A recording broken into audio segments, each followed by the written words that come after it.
حدیث قدسی میں ہے، اللہ رب العزت فرماتا ہے کہ میں اللہ ہوں، میرے سوا کوئی معبود نہیں ہے، میں بادشاہ ہوں، میں مالک ہوں، میں بادشاہوں کا بھی بادشاہ ہوں،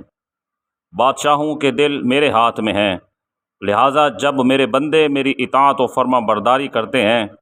تو میں ان بندوں کے حق میں ظالم بادشاہوں کے دل کو رحمت و شفقت کی طرف پھیر دیتا ہوں، اور جب میرے بندے میری نافرمانی کرتے ہیں تو میں ان کے عادل اور نرم خو بادشاہوں کے دلوں کو بھی غضبناکی اور سخت گیری کی طرف پھیر دیتا ہوں، جس کا نتیجہ یہ ہوتا ہے کہ وہ بادشاہ